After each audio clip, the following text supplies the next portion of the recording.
Look at any major port and you'll see these massive vessels loading up. A single modern container ship carries goods from dozens of nations, bound for just as many international destinations. But out on the open ocean, that shared journey faces shared risks. A fire breaking out in a forward cargo hold immediately threatens the entire vessel, the crew, and every single container on board. To stop the fire from spreading, the captain has to make a hard, immediate choice: deliberately dump perfectly good, highly valuable cargo into the ocean to save the ship and the remaining goods. The ship survives. The crew is safe.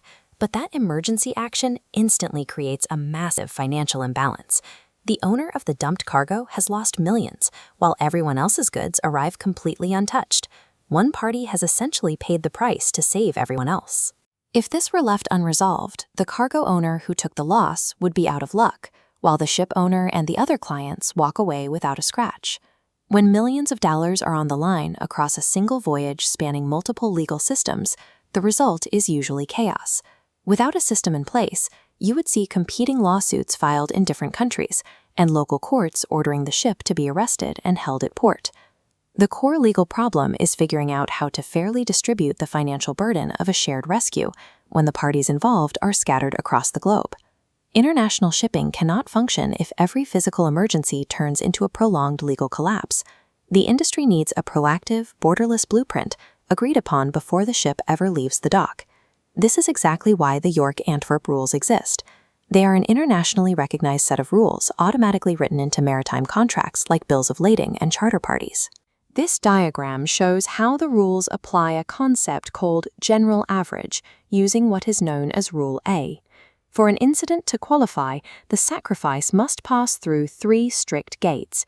It must be extraordinary, it must be intentional, and it must be made specifically for the common safety of the voyage. By pushing the event through these gates, the rules sort out exactly which damages count as allowable losses. Deliberately dumping cargo to put out a fire qualifies, but incidental fire damage to the hull is excluded. This strict distinction prevents parties from claiming everyday operational expenses or random accidents as a shared emergency. The boundaries are firmly set. Instead of arguing over who owes what in a foreign court, the York-Antwerp rules act as a universal filter, cleanly transforming a messy real-world disaster into structured, compensable data. Once that data is structured, it is handed over to an average adjuster, a neutral expert who uses the methods laid out in the rules to calculate the final financial resolution.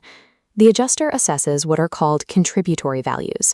This chart maps out the surviving assets at the end of the voyage: the value of the ship, the value of the remaining cargo, and the freight interests.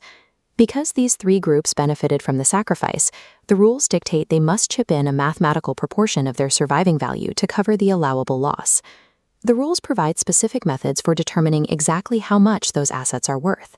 This means the math is identical whether the cargo owner is headquartered in Tokyo, London, or New York. By following this formula, the single party who lost their goods to save the voyage is fully compensated by the parties who survived, restoring the financial balance.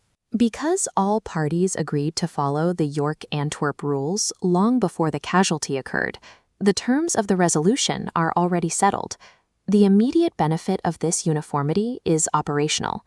Instead of a ship being seized by local authorities or cargo being held hostage during a legal battle, the goods are released to their owners and the ship gets back to work. This creates commercial certainty.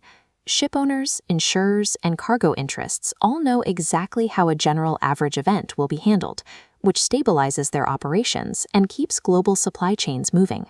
A highly volatile post-disaster environment is quickly diffused into a smooth, orderly administrative process.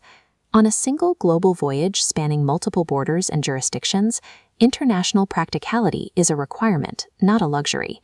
The rules successfully bridge the gap between competing legal systems. This chart shows the entire life cycle. A common peril forces an extraordinary sacrifice for the common safety.